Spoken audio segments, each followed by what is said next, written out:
With 50-plus years of combined produce, supply chain, entrepreneurial, and business experience, Craig, Slate, and Ed Bertaud discuss the impacts of fresh produce on their lives and health. This podcast is a casual conversation between two friends just trying to get better. This is the Fresh CrEd. Well, hello everyone. Welcome to another The Fresh CrEd with Craig and Ed, and looks like my good friend Ed has joined us. Good afternoon, Ed. How you doing, my man?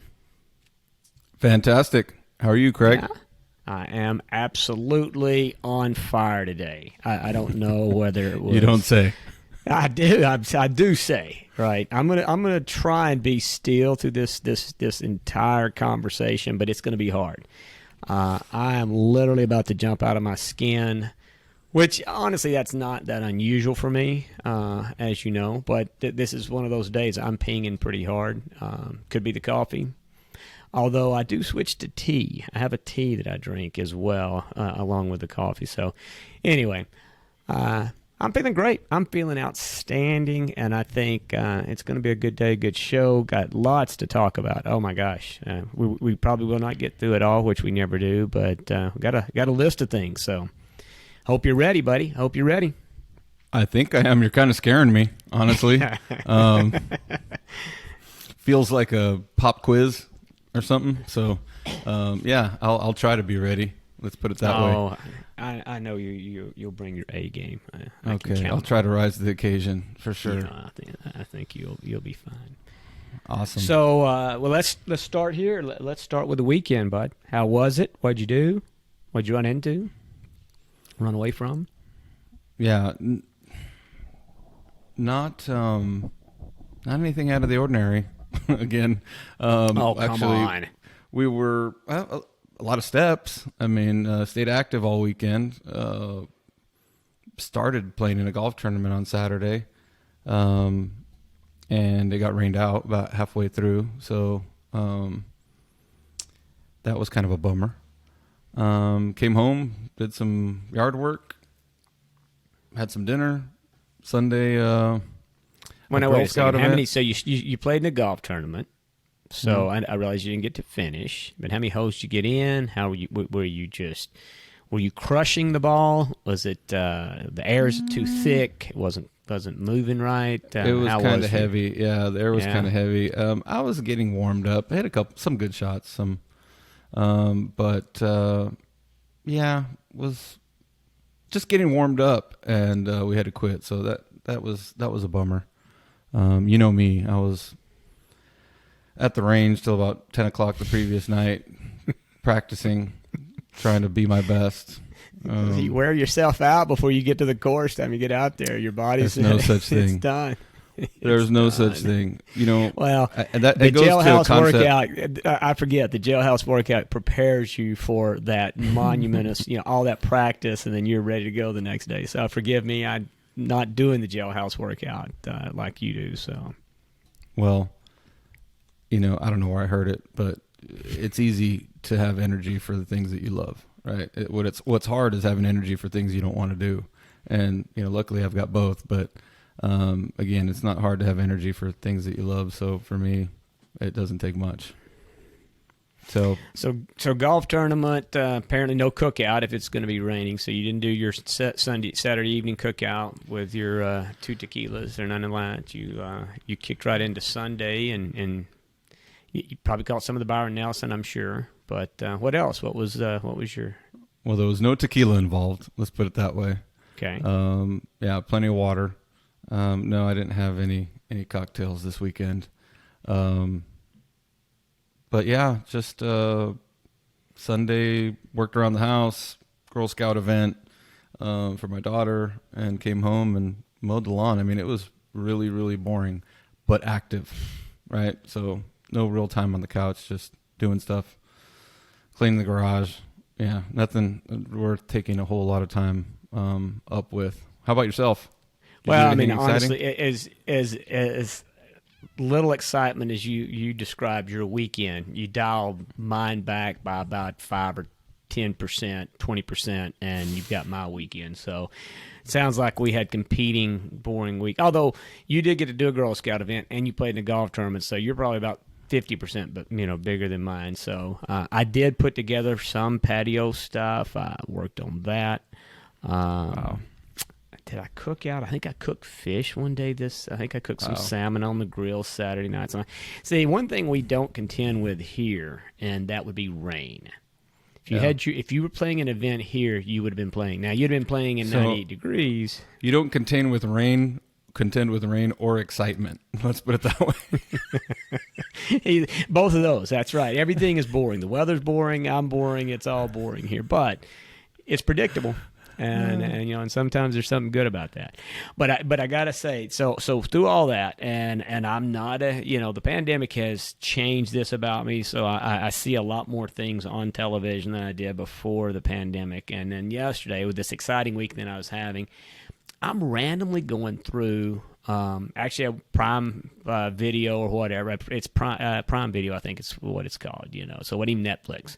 I went off course. I said, you know what, I'm going to spice it up this day. I'm going to see what they got on Prime. You're going to get crazy. I got crazy, okay? So I said, hold on, Tanya, we're getting crazy. So we flip around, and I come on this show called Mully. Now, I know nothing about this show, Mully, but it's got 5 stars. And I'm like, okay, if it's got 5 stars, I'm stopping, because nothing ever has 5 stars. I mean, literally, even Matthew McConaughey movies, they don't get 5 stars. Nothing but your favorite restaurants. Craig's favorite restaurants are typically 5 stars. There's a couple of those that do. But I'm talking these movies. You always get somebody throwing a rotten tomato at some, right? This guy's got 5 stars. So I turn it on, and it's like a documentary, and I cannot get into any details because for everything about this, I cannot tell you. Between now and next week, you got to promise me you're going to watch this thing, because it is one of the best movies. Feel good. It is both sad and uplifting at the same time. Amazing, crazy. In fact, you'll do some checking online to make sure this guy is legit and the story is legit, because it's that amazing of a story. I can't tell you enough. Mully. It's about a gentleman out of Africa. And so that's about the extent of what I'm going to tell you about it, but I can tell you that it is well worth the watch. So wow. Put that on your list. I can't accuse you of being a spoiler alert, because all you really told us was the title and that it was really good. And would you say feel good, inspirational, something like that? Yeah, I mean, rags to riches. I mean, I'm talking about serious rags to serious riches. In both monetary, spiritual, all ways possible, literally. Okay, so there's a little more insight, but it is truly a rags to riches story, and the story's told by the gentleman himself, his family, his friends. So again, it's one of those deals where I promise you'll watch it and you'll start looking stuff up online to find out, okay, this seems like something they wrote in Hollywood or some kind of deal. So check it out. How about you? Well, any good movie tips, documentary tips, or anything for me? Well, I hate to say it, but I took your advice. The last pod. You should always do that, by the way. So put that in your notebook. Things to always do. Take Craig's advice. I've got a lot of Apple telling my notes. kids that a long time. Right? I've got a lot of Apple notes, but none of them say follow Craig's advice. But I'm going to start. Well, you check with our producer. She'll tell you that's what she always does. Absolutely I do. Hey there. Oh, hey, Dad. So I took your advice, and we were talking about Tony Robbins last week, I think either on the pod or just one-on-one, and talking about, I think I brought up lifestyle entrepreneurs and all these self-help type gurus, and the fact that I've been listening to a lot more of them just on podcasts, just to try to glean nuggets of information that are applicable, and I watched I'm Not Your Guru, so this behind the scenes. Oh man, yeah, it was really, really good. Heck, I almost got on a plane and went to Florida and joined one of these $7,000 Be 5 careful day. now. Hang on, wait a second. You might not see me anymore. Just watch the Netflix. Don't get sucked into that whole deal. It's a good documentary, but he's a wild man, ain't he? He is wild. I mean, I don't think it wasn't a surprise to me that what he does is highly commercialized, obviously, and monetized. But frankly, I think at the end of the day, I hate to think that his intentions aren't good. I mean, I don't know anybody that could keep that up without actually having, the passion and the drive. I think, he had a pretty rough childhood. He describes a little bit on that documentary, and then as well on other times during other times that I've heard him speak. So it was pretty wild. I mean, some of those example cases or interventions, I think they called them, and then all of the people that work with him and kind of behind the scenes, and even his daily routine, the jumping up and down and the trampolines, and I mean, I won't ruin it if you haven't seen it, but I'm trying not to, at least. But it's worth watching. I think it's worth watching. Now, I watched it at night a little bit over 3 nights. I think it's better probably watching in the morning because I got a little pumped up, like all riled up. Like I said, I almost went to the airport and got on a plane and became a disciple. Did Callie watch it with you? She asked me to watch it during the day or in the morning because it was pretty intense. So she didn't watch it, but she says, I'll watch it again, and she'll watch it. But I can't help but like the guy. I mean, frankly. Yeah. I mean, I came away with the same thing. Like I say, I thought he was he used to be that guy that, what I remember of Tony Robbins back when I was younger is he was the dude that was standing in front of his jet airplane. You want one of these? Come read my book and you'll, fly across the world and, have all your dreams come true. So again, so that was kind of my perception of him. But after you listen to a story, and I've heard him on a couple of different podcasts, I've got a different perception. I mean, he is absolutely a wild man, and he's obviously been wildly successful. And there's people show up for that event he puts on. I mean, major people, major talent, and anyway, again, I have a different level of respect for him for sure. Yeah, he had celebrities there, helping him that obviously, for whatever reason, were there. I'm sure they've had their own time with him. But, I mean, very compassionate, considering, his level of fame and the amount of people that are, vying for his attention. And, I mean, he's about as, I guess, at least from what I watched or what I perceived to be, pretty humble and genuine. So, I'd watch it again. Or if they had a reality show, I'd watch that too. But I think at the end of the day, everybody at any time needs something. And it was a good example, I think, of all these situations that they kind of highlighted that, the level of despair that so many people are in, either, psychologically, emotionally, physically, going back to the whole physical first that a lot of, lifestyle coaches focus on because it leads to other things, emotional improvement, decision-making improvement, etc. So It was pretty good. So I think, it's somewhat in line, if not exactly in line with a lot of the feedback we've been getting about, this is our 4th episode of the podcast. Is it really? This is the 4th one. It's our 4th anniversary. Holy cow, look at that. Yeah. I think you've shared a few with me, but and I with you, but we've gotten some pretty good feedback.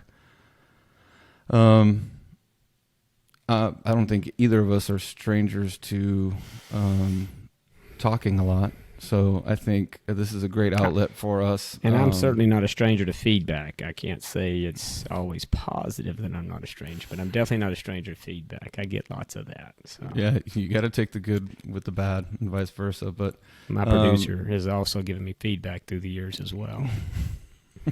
I bet. Only when I find it necessary. Yeah, and her feedback has been absolutely beneficial to me over the years. I probably didn't recognize it at the time, but I can assure you, it's been good feedback, Laura. Yeah, it has been good. Yeah, you can learn from your mistakes, right? That's great. We all should take. Well, we should all take note of that. Constructive criticism, they call it. Constructive criticism, correct. But yeah, we've gotten some really good feedback. I think folks will gravitate to either the perfect or the imperfect, right? I think we watch, reality TV, and the perfect, whether it be an athlete or,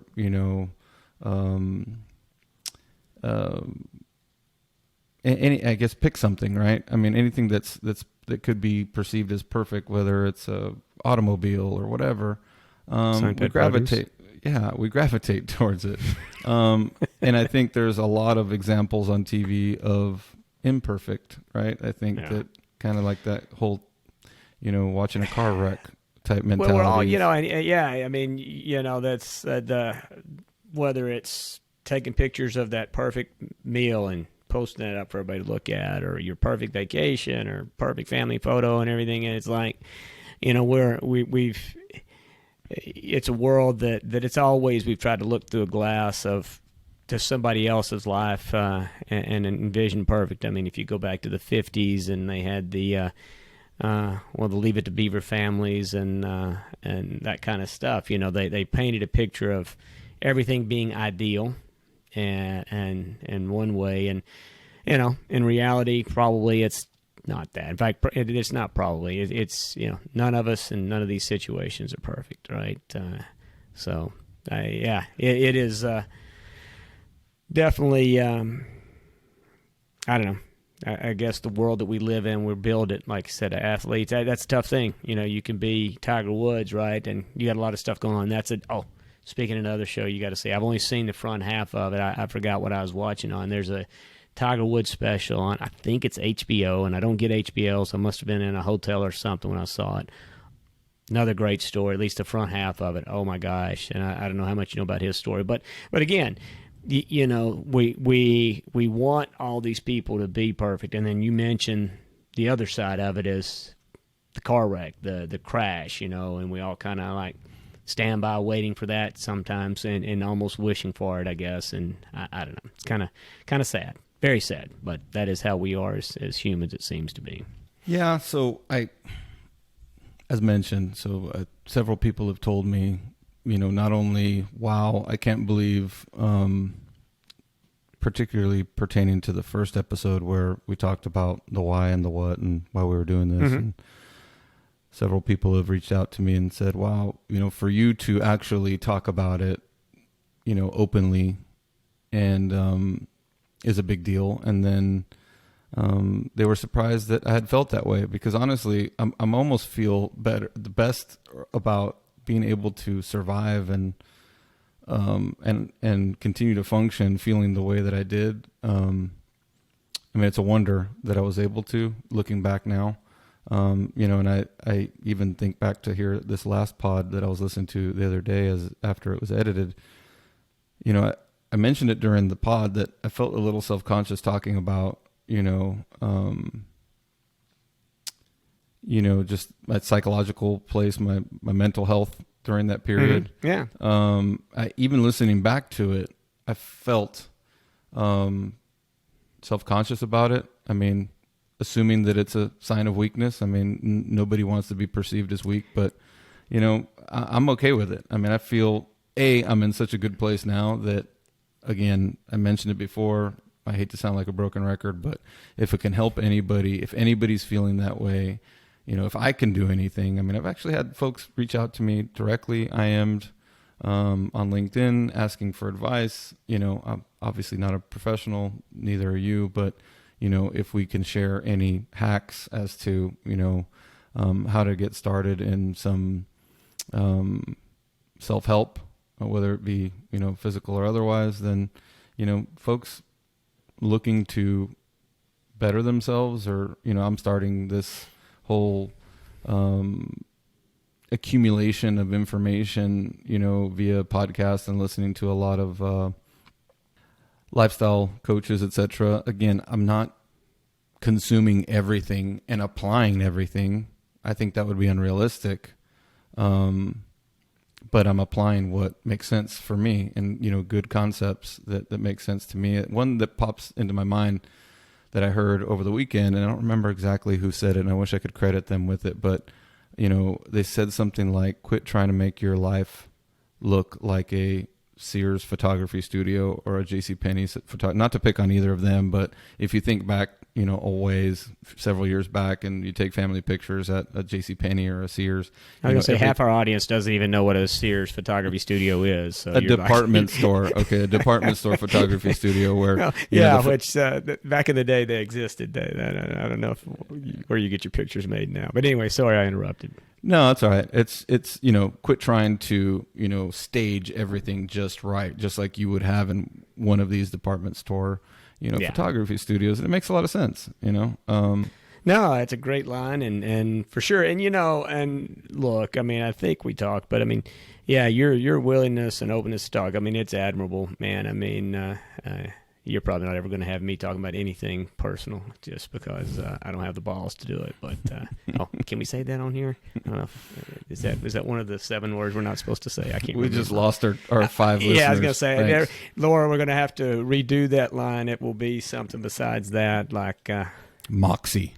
I'm pretty sure the listeners can handle y'all saying balls. It's all right. All right, so good.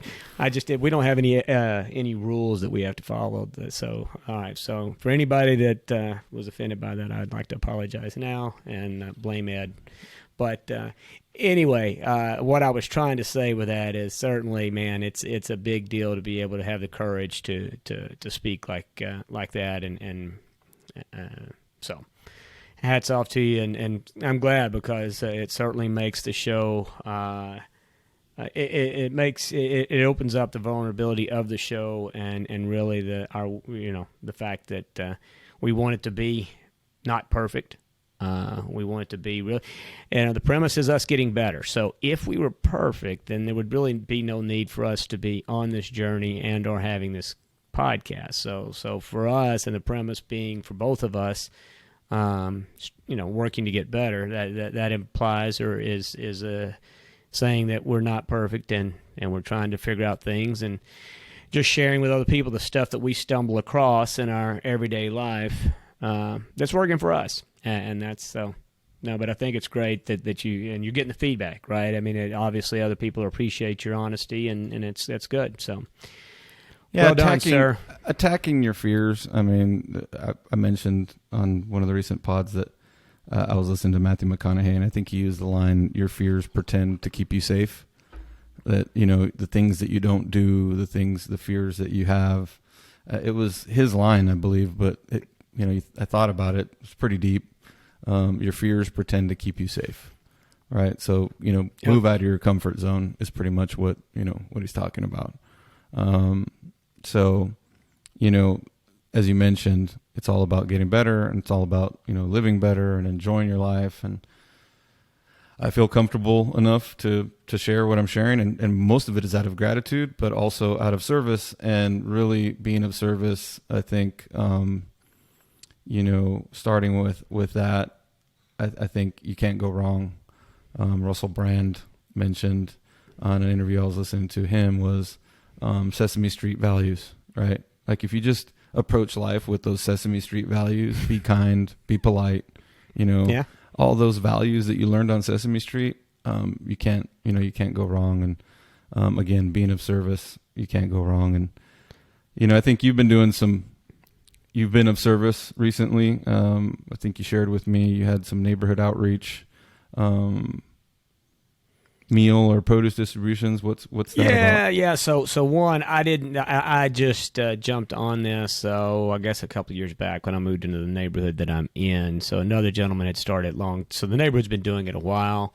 And so it's every other Saturday, we put together, it's about 35 to 40 bags of produce. There's some, fixed income, low income housing not too far from us. We live in the downtown Tucson in the inner city, and so the neighborhood comes together, and it's mostly older people that are on fixed income and whatever that's nearby, and we put these sacks together full of produce. And fortunately, I have a pretty good source on getting some produce every couple of weeks via SunFed, and we bring down some nice healthy vegetables, and this time of year we're able to bring in some melons, that kind of deal. And we load up sacks and take it next door. I mean, it's not a huge deal, honestly. If at the end of the day, it's probably an hour and 15 minutes out of a Saturday morning. But the people that they really look forward to it. They're always so grateful for it, and it's one of those things. It doesn't have to be a huge ordeal, right? It doesn't have to be a big deal. It just needs to be a little something, and what you get as an individual out of it is probably for me. I mean, it may be greater than what we're dropping off. Just getting to interact with the folks next door, and having them be so excited and happy for it. It's nice to be part of it. So. Yeah, and I'll tell you, I go back to when you watch that movie Mully, I'm telling you, you will have a whole nother level of what service means, and that what that undertaking involves, because that guy is the picture of service. So, but anyway, yeah, and I'm curious, like, aside from the obvious gratitude, right? I'm sure these folks that you're helping out are grateful, but have they shared anything else with you as far as whether or not the increased access to fresh vegetables has changed the way they eat, or any feedback as far as that's concerned? No, I mean, I'd like to say it has, but no, nobody's indicated that, and quite honestly, a lot of them haven't made necessarily the best health choices in terms of, the food system that exists today, from the way it's promoted and the discounts that are out there. We really, and for our industry and for what we do, access for people low income, it's quicker, it's easier, it's cheaper quite often to eat other stuff, and so they're always thrilled to get it. But nobody's indicated that it's made an abrupt change in what they're doing, and they came from a lot of them are from generations of being trained not to necessarily eat like this. I'll just be honest, and you can see the effects of not making some of the better food choices along the way, and so. But if it helps a little bit, I'm sure for some of them it probably does. They just haven't shared that with us, and I could tell you they have, but nobody said anything. They're just super grateful. They love it. Everybody loves fresh produce. That's the crazy thing, right? I've never given out or been part of anything where we're handing out produce, whether it's to kids or older adults or whatever, and they're all just super thrilled, right? It's just something about this business that we're in and the foods. And it really comes down to changing the mindset of everybody in terms of, what you consume, how much time you want to invest into, the food you're consuming, right? I mean, it does take for produce. I'd like to say it's as easy as, popping something already prepared in the microwave and cooking it up, or running down the street to one of the fast food places. I'd like to say it's just that easy, but it's just not. I mean, if we're real honest, I mean, I cut up a cantaloupe, cut my finger in the process, so that doesn't say much for my skills, apparently. But there's a produce. I'm dicing and cutting produce at least 5 days a week. And it takes some time to do that, but it's become a habit. It's become something I want to do. The payoff for me is worth the time that I'm investing in it, and so that's a mind shift, right?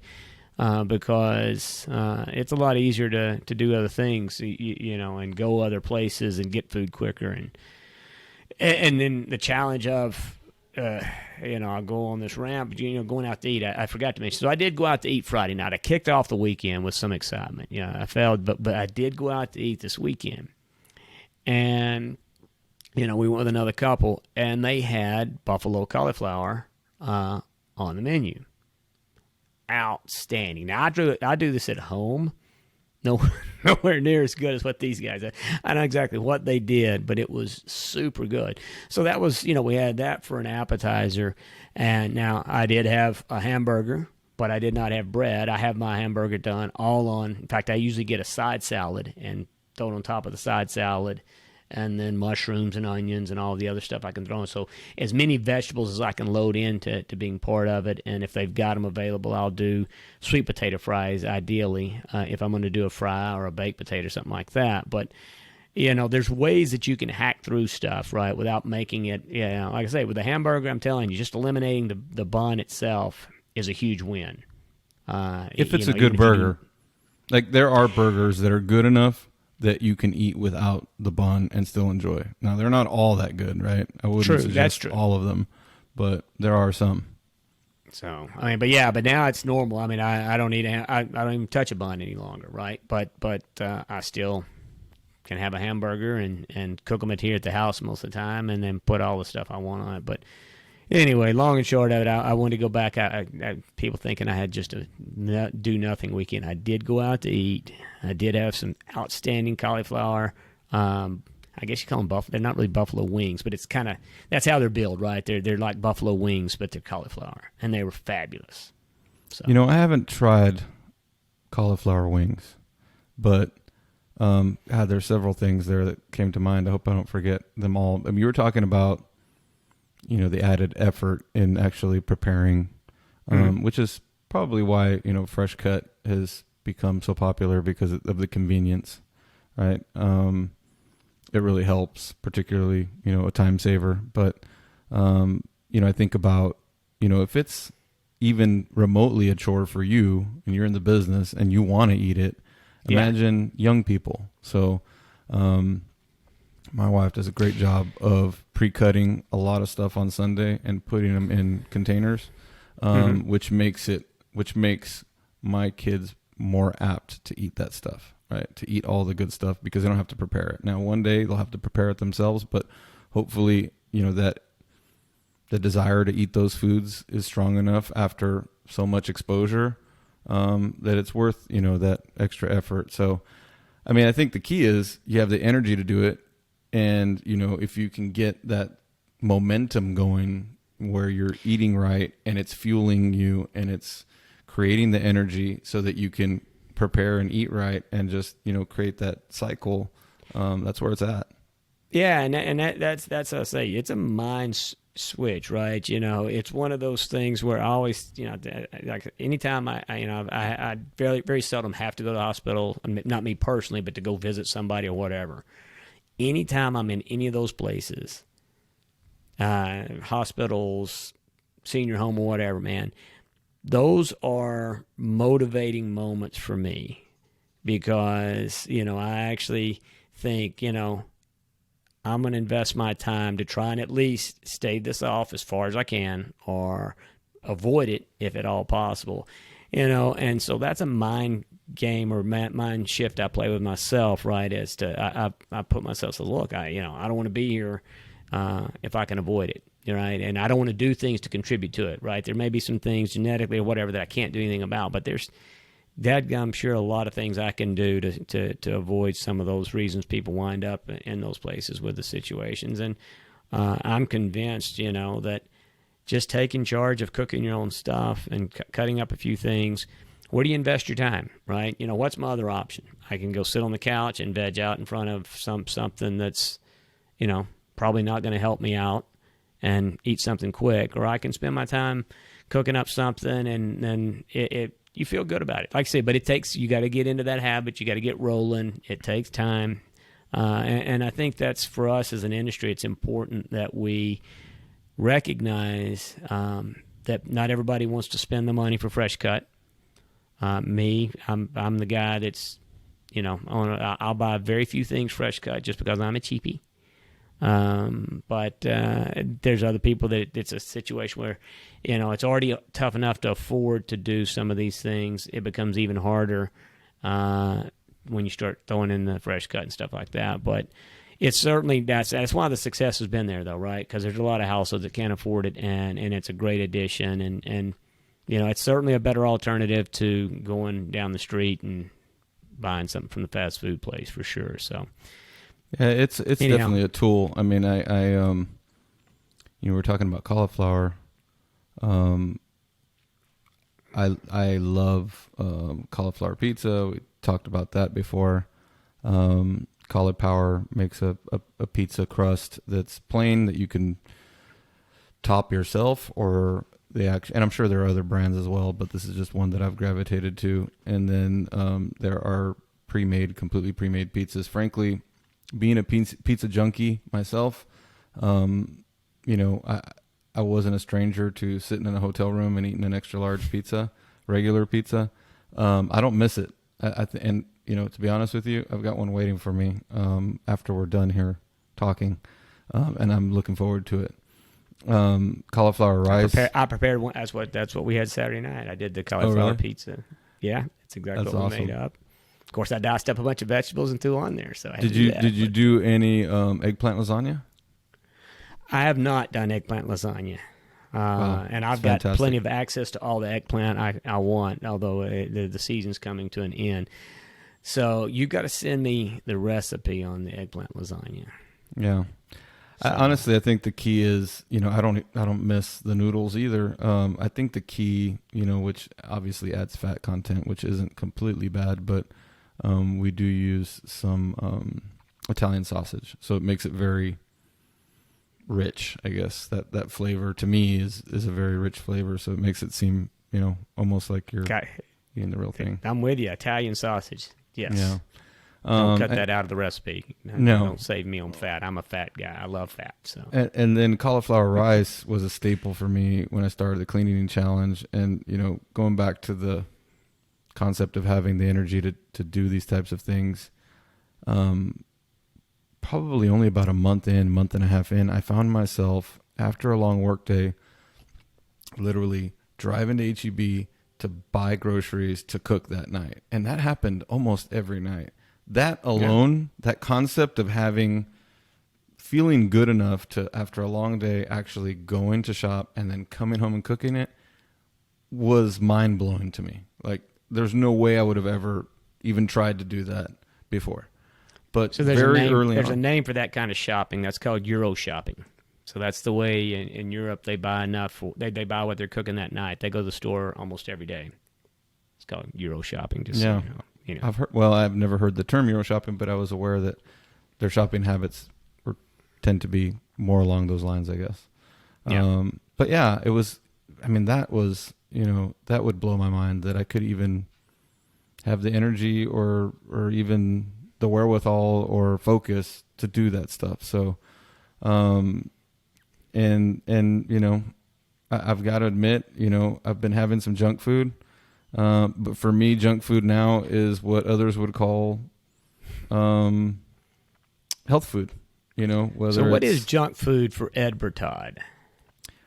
Right now, junk food for me is, I wouldn't even say junk food. I would just say cheat food, right? Food that's not, that might have a lot more calories than I should be consuming. But like for me, I think now, if I really want something, sweet, it'll probably be like a power bar of some sort, right? So instead of, and I'll eat some dark chocolate and stuff like that, but I'm content with a power bar as my cheat or my, junk food or whatever. Right. I don't eat refined flour, so, regular bread, even wheat bread, even regular wheat bread is not really an option. I'll eat like a 16-grain Dave's Super Bread or something, and that's only if I've going to do a bunch of exercise. I will indulge in some protein waffles. Some Kodiak protein waffles are really good. My daughter will make them once in a while. She knows I love them. Here recently, we ran out of butter. Didn't want to go pick any up. We had some coconut oil. I tried that on the protein waffles, and I felt like I was eating at IHOP. I mean, it was, I felt like I was really doing something. In other words, really doing breaking something. out, going back to your old ways, right? Yeah. So, it's amazing how, you can kind of reconcile all of that and make it feel, almost as if you're having, strawberry shortcake or something like that. So Yeah. I know for sure. But I don't know if you saw, so if you go back at my Thanksgiving post on LinkedIn, so CrEd's has got a recipe for their purple sweet potato. And I got to tell you, purple sweet potatoes, I don't care how you prepare them. You want a potato that tastes like you're eating baked bread, get you a Stokes purple sweet potato, and yeah, I'm a butter guy. Like I said, I'm not a fat hater, so you're not going to get me hating butter. But you put that butter on there out of the oven. Oh my gosh, it's literally like having baked bread. Just the potato itself, but they do so. But I did a sweet potato pie. In fact, I posted up on it, and they've got a recipe for it. Gluten-free crust, so there's no wheat or anything in the crust that I use, and I'm just telling you, it's amazing and relatively easy to make, and very healthy. I think I wound up using coconut sugar as the sugar. There's probably even better alternatives than that if you wanted to get into probably monk fruit or some of that kind of stuff. But yeah, it's primarily purple sweet potatoes, coconut cream, and like I say, I chose to use coconut sugar and then the crust. But if you want to avoid the crust, I actually did some muffin cups, little paper cups. So I just poured the batter into that, and so if you really want to avoid and go all in healthy, then you can avoid the crust by pouring them in that. So yeah, file back into my LinkedIn post back to then, and or probably easier just to go to the CrEd's website and look it up. Come on, you just gave up some good traffic.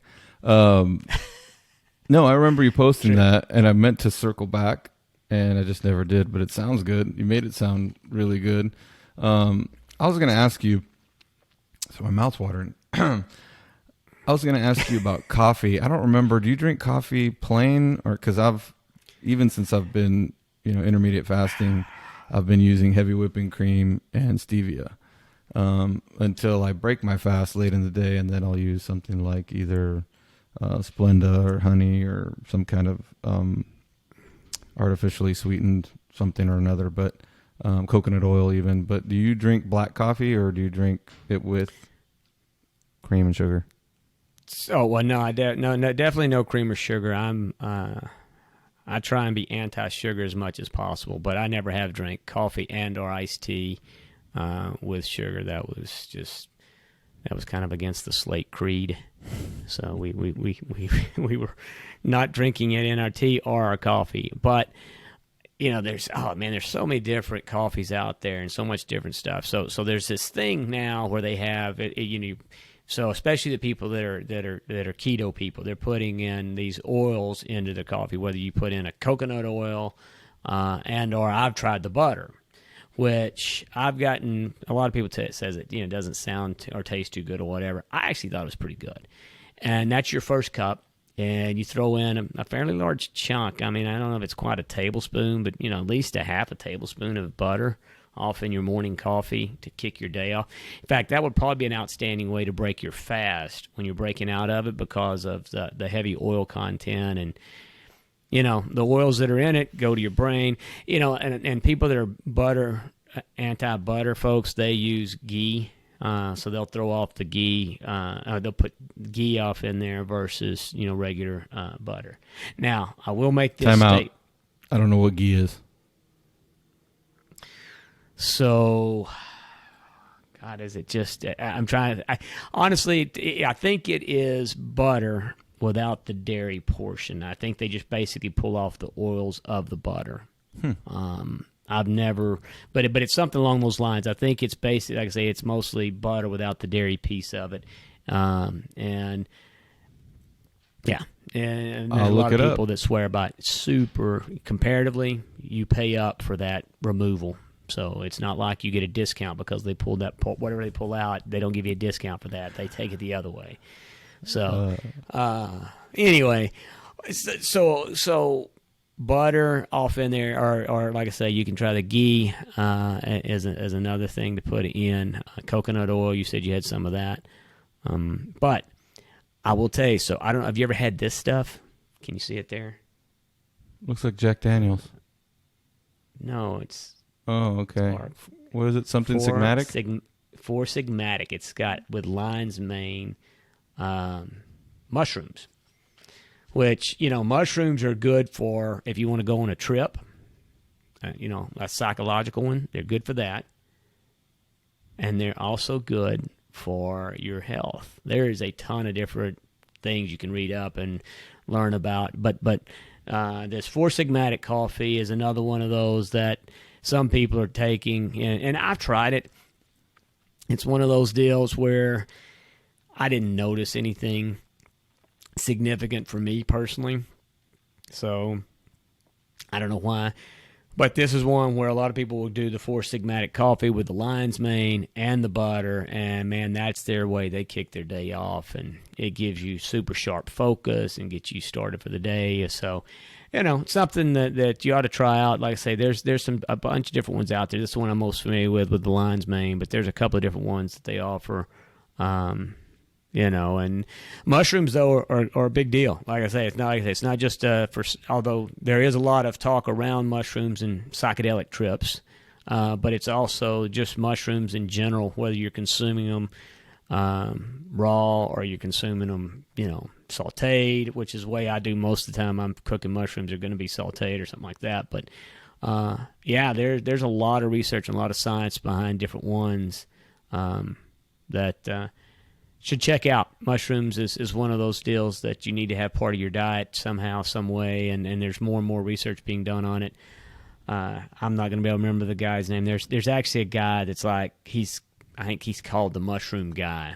And I'll look. I'll have for the next show, I'll have this guy's name. I listen to a podcast. I mean, he's out there as it goes with mushrooms, but...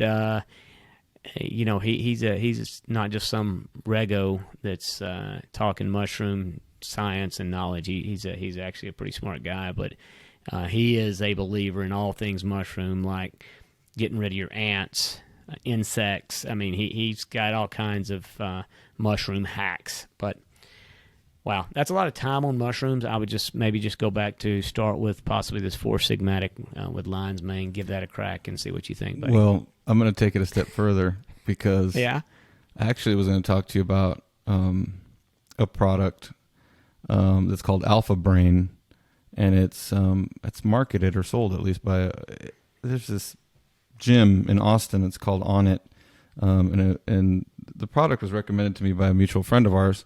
I went by there one day when I was in Austin and picked some up, and it's called Alpha Brain, and it's a supplement for daily cognitive support. But I've taken it, and it's meant for memory and focus, but it's heavily mushroom based. And it's a gym. I think Joe Rogan might even be part owner in this gym, or at least a spokesperson. And they have a lot of great products. Actually, what's the mushroom? Is it the chagas, or what's in it, or do you know? I tried to find the actual ingredients. I know that it's mushrooms because I've seen it in the photo. I'll have to follow back up. I'll look it up. But in the photo, it has kind of, as in the marketing photos of their product, it has different types of mushrooms on the page. But I'll have to look it up. But yeah, it's called Alpha Brain. It's in to check it out, and in the meantime, I'll find out what the mushroom guy's name is, and we'll have that for the next show. So you bring the details on your mushroom. Is it a coffee? No, this is just a supplement. It's a supplement. Okay, it's a supplement. Okay, all right. Yeah. So, but I mean, they have a long line of supplements. This one, just in particular. It's called Alpha Brain, and I believe it has several different types of mushrooms in it. And like I said, they have other products, aminos and other stuff. So, but it's a kind of this over the top CrossFit gym it's gotten a lot of attention, and a lot of folks go there, and and they have a line of supplements. So, but yeah, I'll get it. I'll get the information. All right. Well, I said on the last call, so we just gave us a note for next week, next week. So wait, you're gonna tell me that coffee helps you sleep, right? So no, that's not what I'm gonna tell you. So yeah, that's a whole coffee half-life's like 12 hours. So if you drink any coffee past 10 a.m., you're not helping your sleep. But you know how I know that? You want to know how I know that coffee has a half-life of 12 hours, and if you drink it past about 10 or 11, you're messing your sleep up? How do you know that? How do you know that? Tell me. Because I have listened to Dr. Matthew Walker, the sleep doctor. So in my journey to find all things that are, health and improvement and all that kind of stuff, I got to be honest with you. Listening to Dr. Matthew Walker is the thing that I was most disappointed in of all the things I've had to listen to, right? I didn't like salmon, but I learned to eat salmon, and now I like salmon. I didn't necessarily like cooking and preparing, but I've learned to cook and prepare. But the one thing that I have spent many years being proud of and looking, and trying to get better at, and that is limiting my sleep.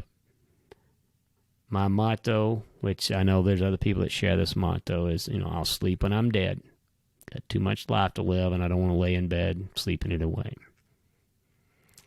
Well, you listen to this guy, and I'll just warn you, if you're an anti-sleep person, this guy's not going to tell you what you want to hear.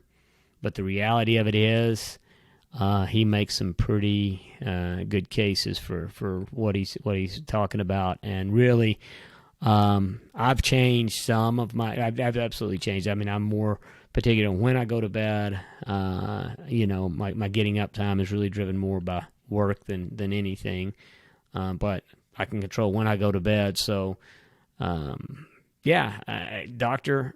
Matthew Walker, he's been on Rogan.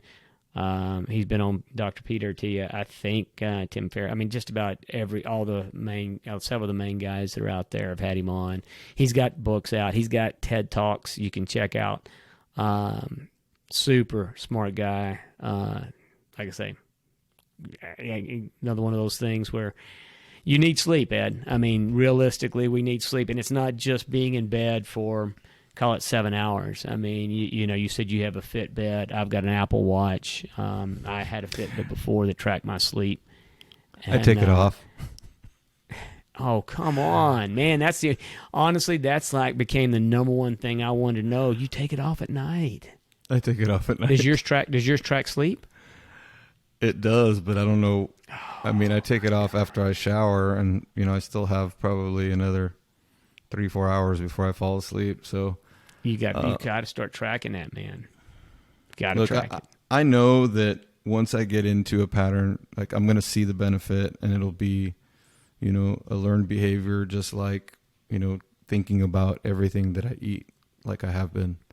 And I'm being a baby about it.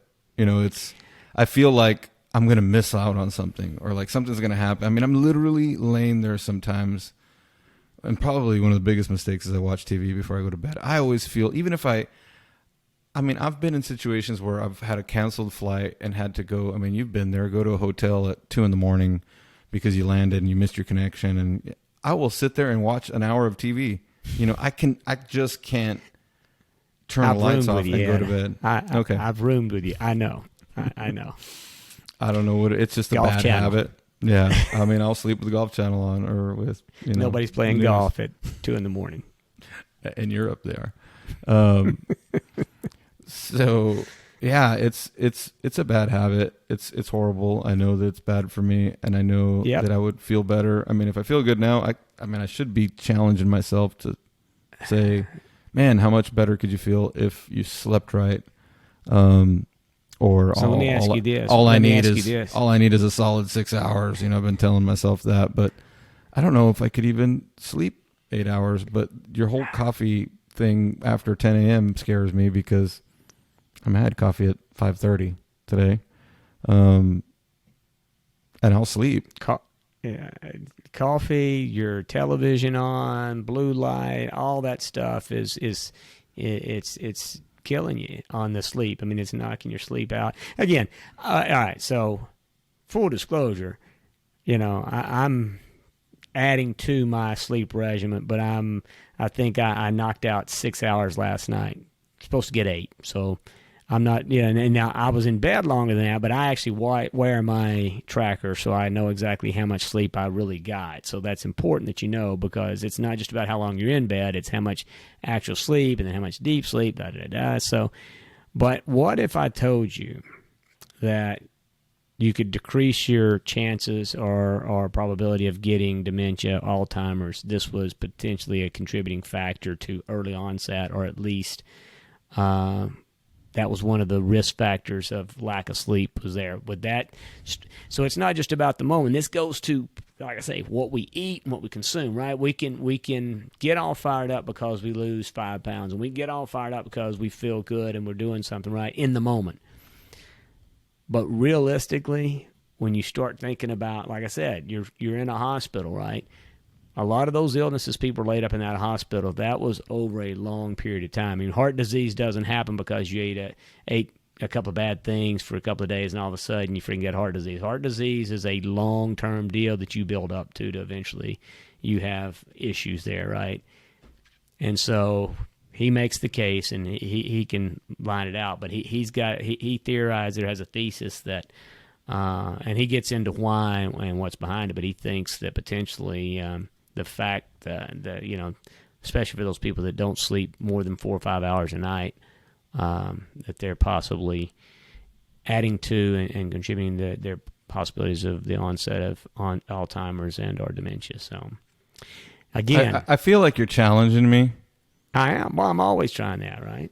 I feel like you're challenging me, and I mean, the last time you challenged me, it worked out. I'm still doubting it, but not that it worked. I mean, that I could even begin to try to go to bed at a decent hour or not feel like I'm, going to miss out on something. Like I've got to watch that last TV show. Like if you only knew how much I fight sleep, and it feels good. Like it feels good to get in bed, and I feel tired, especially now that I've been as active as I have been.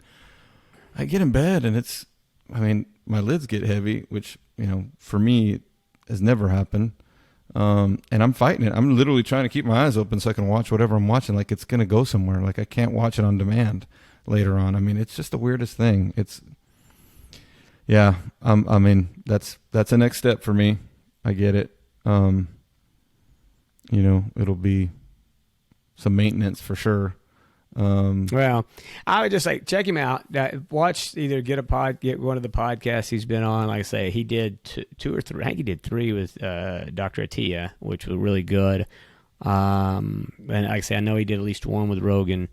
But check him out. Check out his TED Talk. That's another great channel, man. I don't know if you've ever watched any of those TED Talks. Oh, my gosh. Mm-hmm. Tony Robbins does a TED Talk. It's about a 40 minute TED Talk. It's pretty good. It's not, once you've watched I'm Not Your Guru, that's one of the best. And like I say, his 2 podcasts he did with Tim Ferriss were outstanding. But anyway, get sleep, or at least check into it. You've got to, all this stuff is, you got to add to the arsenal. We've got to add to our arsenal. We got to keep layering things on, right? It's a big puzzle. Speaking of arsenal, I know we're running long on time. We probably should wrap it up, but just tell me a little bit about the Theragun. Oh my gosh. Because, my wife is really interested and we're thinking about buying one. So no, just quit thinking. Let me just stop you there. Oh my goodness. I mean, is it really that good? It is. It's crazy. I mean, because we've had, I don't know, massage chair or whatever. I mean, okay. This is it. It's the damnedest. I don't know. I got it. I can't remember why I even ordered the thing. And so, again, I keep repeating myself, but I'm proof in life as this is true. So this is not a Theragun. This is Sportinator. It's a therapy type gun, let's call it then. It's a Sportinator. Okay. And you can get it on Amazon. So they're going to cost you $300 to $400. The old Sportinator there cost me, I think the first one I purchased was $95. And then when I went back, lo and behold, if they didn't have it on sale via Amazon for like $85 delivered to the house. Buddy, I can tell you. So why did you buy two? I mean, because you're 200 into it now. Because the family. So Granger's with us now until he goes back to, with COVID, he came down back from ASU and been doing school from here. He goes back this summer. But while I was here, there became this big competition for the Theragun, or the Sportinator in my case. And I can't tell you. So before you run, like if you're going to work out before you run, it's great for that. It helps loosen you up. It helps you stretch. It's great afterwards. Man, you take it. So my biggest issue sleeping, and I'm working on trying to get either maybe a different mattress, different pillow. I mean, I'm struggling with. So my neck hurts. I wake up every day. I got neck pain, right? And so you take that and you pound that thing on the side of your neck on both sides. It'll loosen up. When you do that alone, it'll loosen up your sinuses. And that by itself. I'm buying one. You just said I'm telling you, have you ever had a headache? I mean, because of sinuses?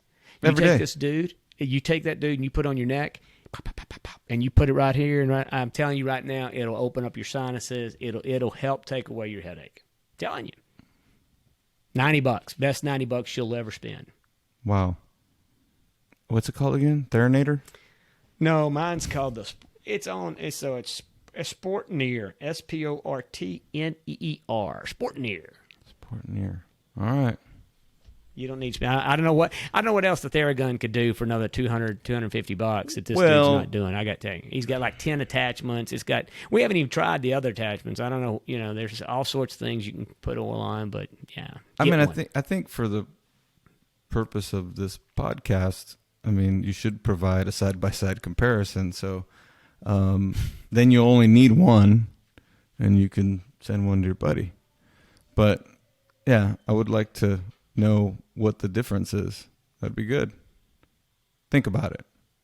So what are you proposing, that I go and buy a Theragun? Because I got news for you, that's not going to happen unless you're sponsoring me with the one, or they send it to me for free. If they want to send that, then I'll gladly take it and I'll give them a write up on it comparatively. But you know what? If the Sportinator is just as good, I'm sorry to tell you, it's going to be just as good. So, are they rechargeable? Yeah. Or has it? Okay. Yeah, it recharges, and dude, it's powerful. I mean, it'll freaking knock your head off. Really? Yeah. I mean, it depends on where you're at, depends on how sore your muscles are, or whatever spot you're on. At some point, you can't tolerate some of the highest level. And it's not like a regular massage. This thing's just bouncing back and forth on your muscle or whatever. I mean, there's a commercial. You can see LeBron James or somebody out there advertising the thing. I mean, all the athletes are. Yeah, Colin Morikawa is a spokesperson from the PGA Tour. That they run commercials on. But I can assure you, those guys didn't have to buy it, so they don't mind taking the Probably not. They probably have a lifetime supply of Theraguns. They don't need the Sportinator because they got theirs for free. Oh, that's funny. Oh, well. On that note. Yeah. So anything else of major importance? I know we wanted to talk about workouts and things like that, but I think we saved that. Let's go down workout journeys on our next one. We got to save a little material for episode 5. Yeah, I think let's save a little material. As mentioned before, we got to go have things happen to us so that we can talk about them. But yeah, I think we're good. Thanks for listening. Thanks for all of the great feedback. As long as a few people are interested, we'll keep talking.